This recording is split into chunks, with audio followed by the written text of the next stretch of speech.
What's up, everybody?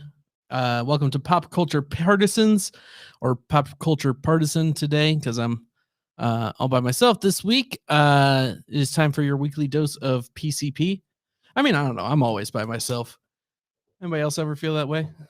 It's so hard to find people with common interests, you know? Um, Luckily, I got cream mail for that. I even brought my beer mug today, so cheers. I do love my beer mug. But maybe that'll be the first topic of the day. I love movies and video games and politics and things, really getting into the weeds on all sorts of different issues and whatnot. And it's very hard to find people with that in common. I don't know.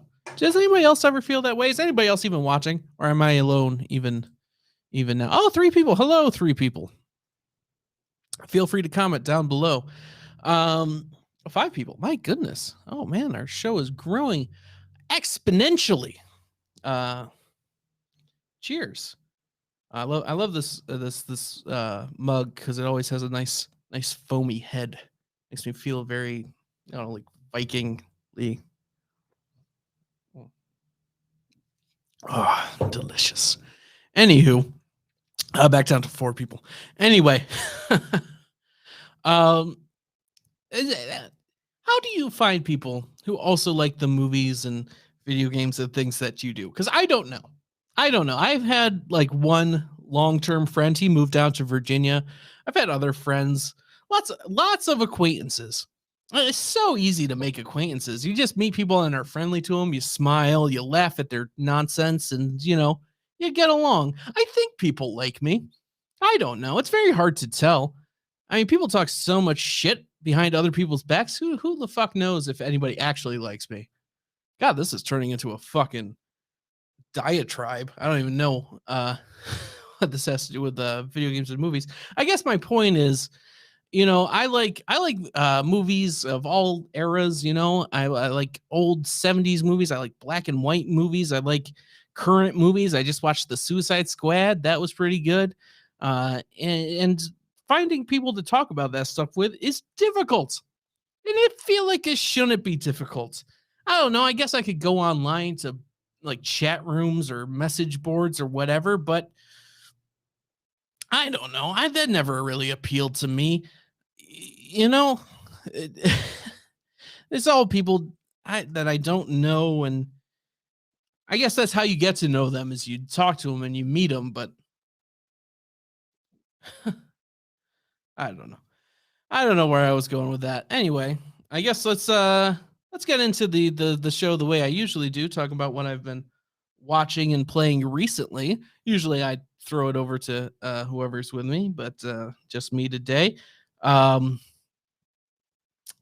So I just watched The Suicide Squad. That was a good movie. I think James Gunn knows how to make a solid feature. He's the same guy who did the Guardians of the Galaxy movies and Slither, very similar films. But he's always very funny, and it's nice to see him get an R rating. He definitely knows how to use gore and violence effectively. So I'm all aboard on that. I think I'm not going to get into spoilers too much, but I think the cast did very well. Idris Elba, solid. Even I got worried when Captain Boomerang showed back up again, because I thought he was a pretty weak part of the last movie, but they used him effectively too.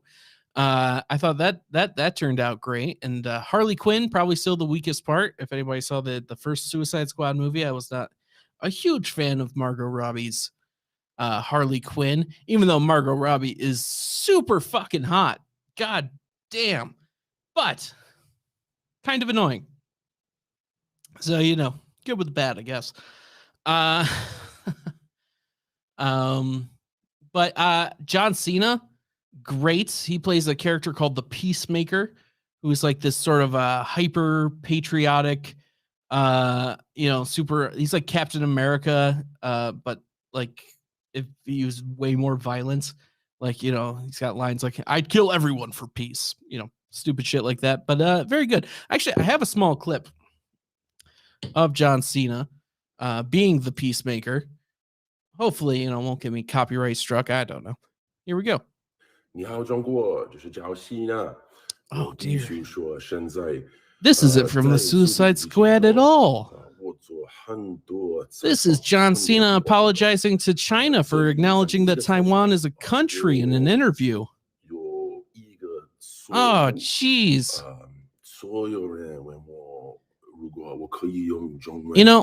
I feel like the most surprising thing about this whole video is that John Cena has kids, but he clearly has no balls.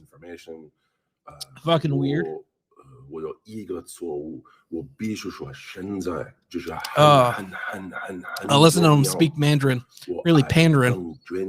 Love and respect to China and the Chinese people. I'm glad he's so sorry for his mistake. Really, how dare he acknowledge that Taiwan is a sovereign state while promoting Fast and Furious 9. What a fucking monster. Thank you for coming out and apologizing, John Cena. You fucking coward. I mean, really, at what point do people take a stand on this thing? Because, like, the Chinese Communist Party is just the worst for everything, for everyone. They're so nefarious. And yet, we got John Cena there making sure not to get on their bad side because you gotta sell those Fast and Furious tickets. Not gonna sell those Fast and Furious tickets if you say Taiwan's a real place. That's a myth. They take Taiwan out of the maps in Disney movies now. If you look at a map in a Disney movie, you're not going to see Taiwan because it's not real. According to the Chinese Communist Party, it's going to get annexed soon, probably, which would be a nightmare for us because that's where all of our shit is made. I don't know if you know that. Taiwan makes all of our chips and everything. I'm not talking about chips and dips. I'm talking about the little chips inside your electronics. All that shit is made in Taiwan. I forget what the company's name is. It's like TCM or something that makes all the chips, and they're in Taiwan. So if China takes over that, I don't even know. If you think there's a chip shortage now, it'd be bad. We might go to war with China if they annex Taiwan, just because we are dependent on that. I don't know. I don't know what the solution is to that, by the way. I feel like Taiwan should take their factory, or that the company in Taiwan should probably take their factories somewhere else. I don't know. Mexico, somewhere nearby would be nice, but who knows about that? I don't know the logistics of all that. There's probably a lot of money and time and resources going into that. So, who knows? It's very weird doing a podcast by yourself because it just feels like you're ranting and raving like a lunatic. And maybe should I look directly at the camera? Look right into your fucking soul? Does that feel better? Why do I sound so angry? I don't know.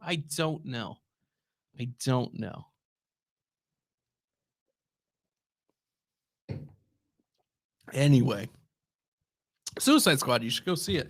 It's funny. The characters are well developed. I feel like it doesn't quite go as far as like Guardians of the Galaxy 2, which in my opinion, they kept undercutting serious moments with jokes in that movie, and it didn't work. I felt like the jokes were much better placed in the Suicide Squad. So check that out. It's on HBO Max, which is probably why it's failing at the box office. I mean, it's because it's not even like the Disney one, where at Disney you can watch it at home, but you got to pay $30. With the Suicide Squad, you could just go on HBO Max. If you pay $15 for a month subscription, you can watch the Suicide Squad and literally everything else on HBO. So that's what I do when I watch something on HBO. I do a month, then I just binge a whole bunch of nonsense and cancel. Excuse me, cream meal at the end of the month, and yeah, it's pretty great. Anyway, you know what it's time for? Let's get into the Chinese censorship updates. Yeah, what, you thought it was the John Cena thing? No, I'm not going to let China go because fuck them. I'm going to actually follow up on my story last week where the Chinese government came out and called video games opium of the soul or something like that. Something, where they believe video games are responsible for sucking the life out of people. And that turns out China has a whole bunch of video game related companies like Tencent. And when the world heard that China was going to start getting real hands-on, real nefarious, that's my word of the day, with the video game industry, the Chinese video game companies, their stocks tanked, just fucking tanked. Tencent lost $60 billion in stock share prices. Is that the word? I don't know. Anyway, so $60 billion in 2 days because people heard that China was going to start putting their nasty communist government paws and everything. And I think American companies got scared, which is good. I hope they realize that they can lose $60 billion in 2 days if the Chinese government puts out a press statement.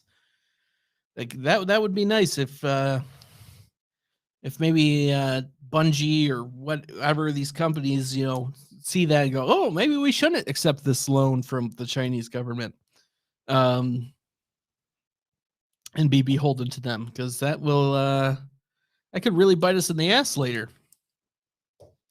Who knows? I don't. Anyway, and it is really hard to talk on your own instead of bouncing off somebody. Fuck. All right. There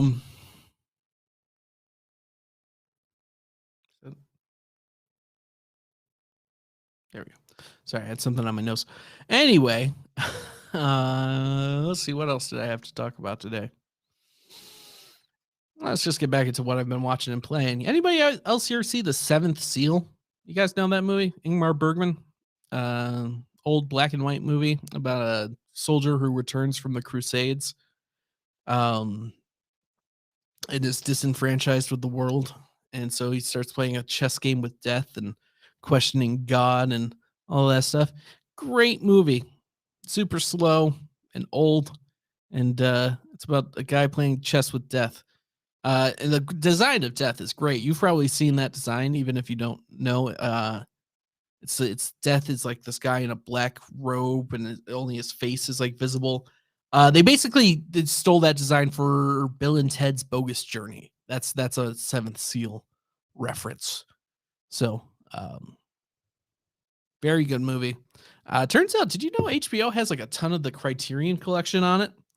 Do you guys know what the Criterion Collection is? It's like this curated collection of old foreign and sometimes American movies that are deemed culturally significant by the Criterion people, and they like meticulously restore them and do these HD restorations and make sure they're just as they were when they were shown in the cinema.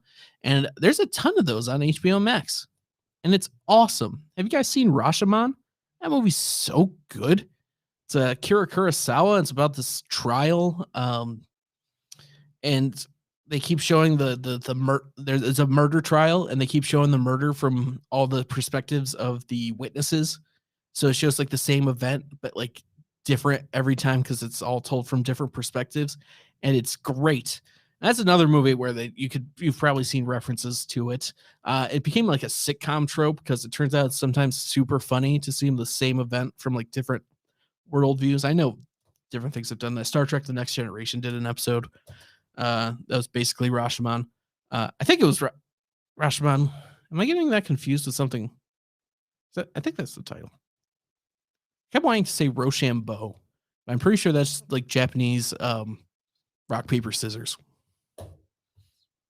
Or maybe not Japanese. What is Rochambeau? I don't know. Anyway. How are we only 16 minutes in? I feel like I've exhausted most of the things I wanted to say.